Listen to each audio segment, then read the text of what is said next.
तो मास्को आज 17 मई को आखिरकार वही हलचल देख ही ली जिसका वादा व्लादिमीर पुतिन ने सभी रूसियों से किया था। 17 मई की रात को मास्को में वाकई काफी शोर था, धमाके हुए, आग लगी और निश्चित रूप से ड्रोन भी गिराए गए। और बताया जा रहा है कि यूक्रेनी ड्रोन ने मास्को और मास्को क्षेत्र पर अब तक के युद्ध का सबसे बड़ा हमला किया है। बताया जा रहा है कि निशाना जेलेनोग्राद में टेक्नोपार्क एल्मा बना। ये एक इलेक्ट्रॉनिक और ऑप्टिकल उद्योग का संस्थान है। गांव दुरेइकिनो में सोनेचनोगोर्स्काया तेल भराई स्टेशन। ये पेट्रोलियम उत्पादों के भंडारण और ट्रांसफर की बड़ी सुविधा है, जिसके बिना मास्को का एक हिस्सा पेट्रोल के बिना रह सकता है। और शेरेमेतियेवो हवाई अड्डा भी निशाने पर था। खैर, खास तौर पर फोटो में तीसरी रनवे के इलाके में लगी आग को कैद किया गया था। इसके अलावा कुछ और हमले भी हुए हैं, जैसे कि दुबना में एमकेबी रादुगा पर। लेकिन आज जिन चीजों पर हमला हुआ उनकी पूरी सूची नहीं है। और ये हमला बहुत खास है, क्योंकि मैं याद दिला दूं कि सिर्फ एक हफ्ता पहले 9 मई की परेड के लिए व्लादिमीर पुतिन ने मॉस्को में जितनी भी वायु रक्षा और मिसाइल रक्षा व्यवस्था थी, सब कुछ इकट्ठा कर लिया था।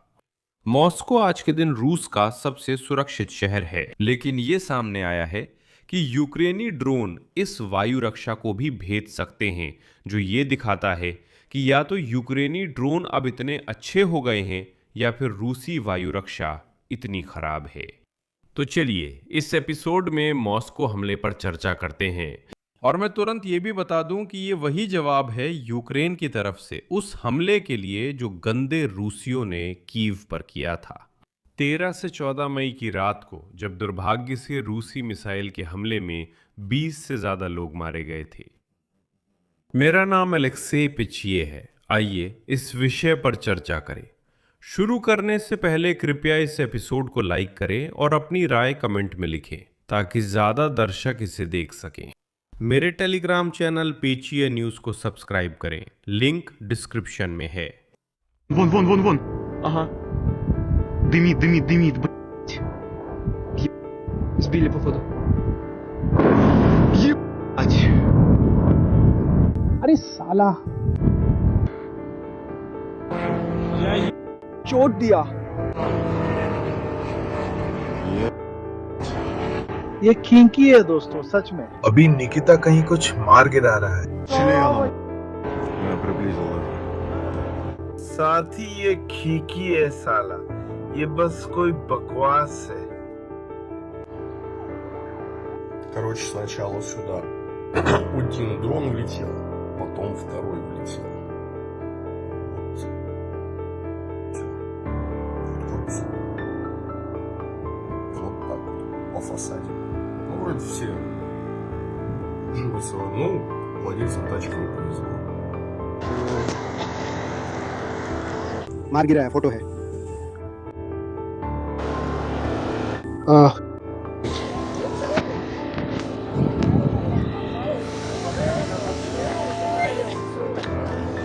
मार गिराया, फोटो है।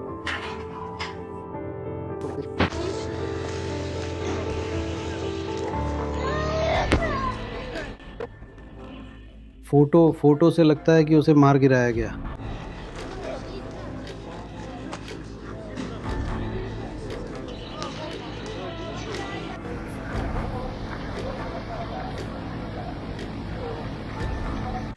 आज यूक्रेन के रक्षा मंत्रालय ने मॉस्को और उसके क्षेत्र में कई स्थानों पर हमलों की पुष्टि की है, जिनमें तेल रिफाइनरी, तेल डिपो और माइक्रो इलेक्ट्रॉनिक्स उत्पादन स्थल शामिल है।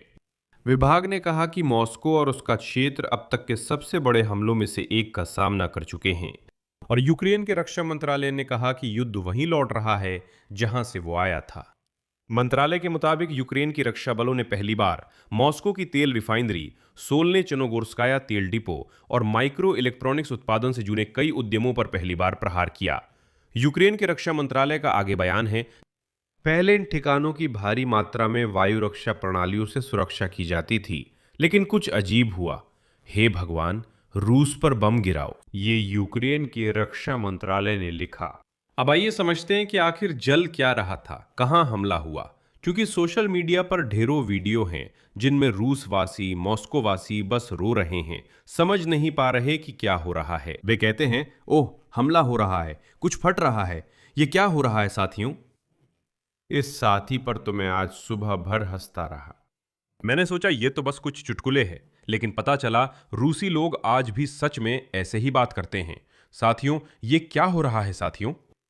कुल मिलाकर 17 मई की रात को यूक्रेनी ड्रोन ने पूरी जंग के दौरान मॉस्को और उसके क्षेत्र पर सबसे बड़ा हमला किया। जैसा कि OSINT विश्लेषण से पता चलता है, जेलेनोग्राद में टेक्नोपार्क एल्मा निश्चित रूप से निशाना बना। ये एक इलेक्ट्रॉनिक और ऑप्टिकल उद्योग का उद्यम है, वे जो रक्षा उद्योग परिसर के लिए काम करते हैं। दुरायकिनो गांव में सोलेचनोगोर्स्काय तेल भराई स्टेशन पेट्रोलियम उत्पादों के भंडारण और स्थानांतरण की एक बड़ी सुविधा है। यहां तक कि शेरेमेतियोव हवाई अड्डा भी प्रभावित हुआ, क्योंकि तस्वीरों में तीसरे रनवे के इलाके में आग लगी हुई दिख रही है।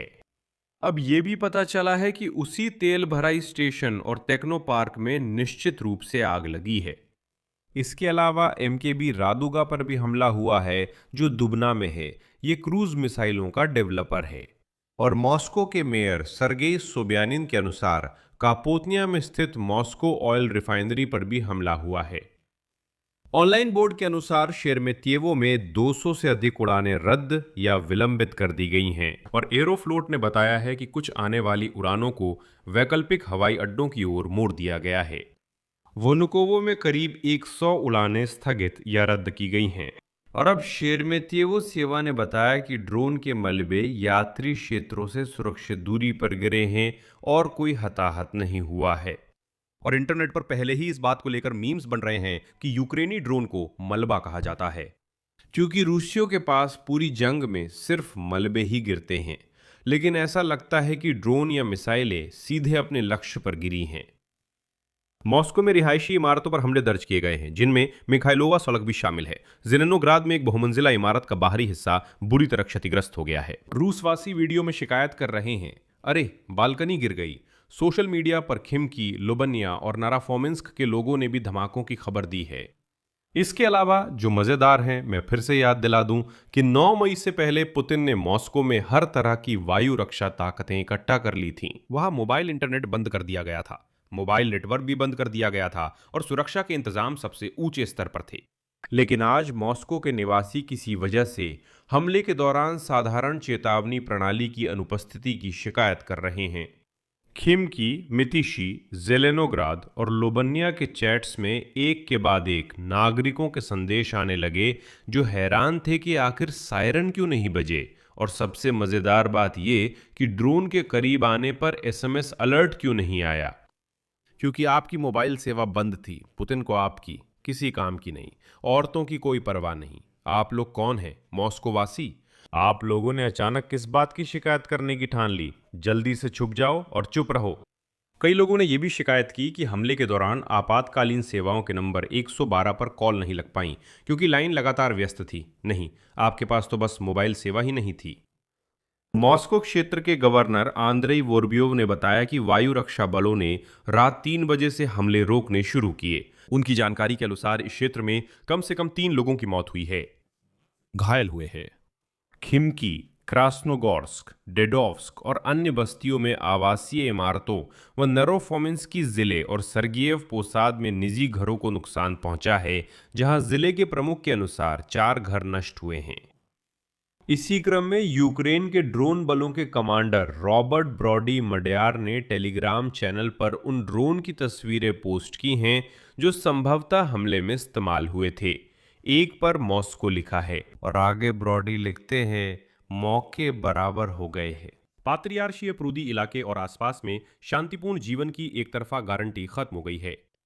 तो अब रूसी संघ के रक्षा मंत्रालय ने 556 ड्रोन के नष्ट होने की रिपोर्ट दी है 14 क्षेत्रों के ऊपर, जिनमें बेलगोरोद, कलुगा, कर्स्क, ब्रायंस्क, वोरनेज, तुला, स्मोलेंस्क, लिपेत्स्क, त्वेर, रोस्तोव क्षेत्र, क्रास्नोदार, मॉस्को क्षेत्र और चुराया गया, कब्जा किया हुआ यूक्रेनी क्रीमिया शामिल है। कुल मिलाकर मॉस्को पर जोरदार हमला हो रहा है। मैं फिर से जोर देता हूं, यह तथ्य कि ड्रोन उड़कर मॉस्को पर हमला कर रहे हैं, यह दिखाता है कि रूस की वायु रक्षा प्रणाली पूरी तरह से कमजोर है। मुझे नहीं पता कि उन इलाकों में क्या होगा जहां से वायु रक्षा हटाकर मॉस्को लाई गई ताकि व्लादिमीर पुतिन की सुरक्षा हो सके। Ну, как видим, даже стягивание ПВО इससे कोई मदद नहीं मिली। इंटरनेट पर पहले से ही ये अटकलें हैं कि मॉस्को पर हमला एफपी एक ड्रोनों से किया गया हो सकता है, उसी फायर पॉइंट कंपनी के, लेकिन अभी हम इस जानकारी की पुष्टि का इंतजार कर रहे हैं। मॉस्को हमले के संदर्भ में मैं याद दिलाना चाहता हूं कि रूसवासी 9 मई के बाद सभी समझौतों का उल्लंघन करते हैं क्योंकि वे जंगली हैं। जंगली लोगों से बात करना और उन पर भरोसा करना बिल्कुल भी सही नहीं है। 13 से 14 मई की रात रूसवासियों ने यूक्रेन की राजधानी कीव पर हमला किया। एक रिहायशी इमारत पर हमला हुआ, इमारत का एक हिस्सा गिर गया और दुर्भाग्य से इस रूसी हमले में 20 से ज्यादा लोगों की मौत हो गई। ये रूसियों की तरफ से उस बात का जवाब था कि यूक्रेन ने युद्ध विराम के लिए सहमति दी थी ताकि गंजा कमीना व्लादिमीर पुतिन मॉस्को में सैन्य परेड करवा सके। इसलिए जवाब ये है, मॉस्को वासियों पर यूक्रेन ने हमला किया और 17 मई की रात रूस वासियों ने भी यूक्रेन पर हमला किया। यूक्रेन पर अलग अलग दिशाओं से हमला करने वाले ड्रोन भेजे गए। लगभग 300 ड्रोन यूक्रेन की ओर भेजे गए। वायु रक्षा बल ने ज्यादातर दुश्मन ड्रोन को मार गिराने में सफलता पाई, लेकिन कुछ निशाने पर लगे भी है। खास तौर पर इस रात रूसियों ने 287 हमलावर ड्रोन, शाहेद, गेरबेरा और तलमास टाइप के और पैरोडिया टाइप के drone imitator oral, Kursk, Bryansk, मिलेरोवो, शातालोवो, प्रिमोर्स्को, अख्तार्स्क दिशाओं से भेजे। यूक्रेन की डिफेंस फोर्सेस की एविएशन, विमान भेदी और मिसाइल बल, इलेक्ट्रॉनिक युद्ध और मानव रहित प्रणालियों की इकाइयां और मोबाइल फायरिंग ग्रुप ने हवाई हमले का मुकाबला किया और प्रारंभिक जानकारी के अनुसार वायु रक्षा द्वारा 269 दुश्मन ड्रोन मार गिराए या निष्क्रिय कर दिए गए। 7 स्थानों पर 8 अटैक ड्रोन के टकराने की पुष्टि हुई है और 7 स्थानों पर मलबा गिरने की भी जानकारी मिली है और वायुसेना ने चेतावनी दी है। उद्धरण, हवाई क्षेत्र में दुश्मन के ड्रोन के नए समूह हो सकते हैं, सुरक्षा नियमों का पालन करें। तो दोस्तों, मैं यहीं पर विराम लगाता हूं। इस मॉस्को पर हुए हमले के बारे में आपकी राय और आपके निष्कर्ष कमेंट में लिखें।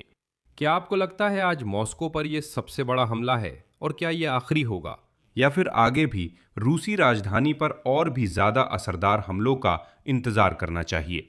अपनी राय कमेंट में लिखें, चैनल को सब्सक्राइब करें, लाइक करें। और अगर आप इस YouTube चैनल के काम को सपोर्ट करना चाहते हैं तो आप किसी भी डोनेशन के जरिए इस वीडियो के डिस्क्रिप्शन में दिए गए लिंक और डिटेल्स या आपकी स्क्रीन पर दिख रहे QR कोड से ऐसा कर सकते हैं। बस इतना ही। अपना ख्याल रखें। सबको अलविदा।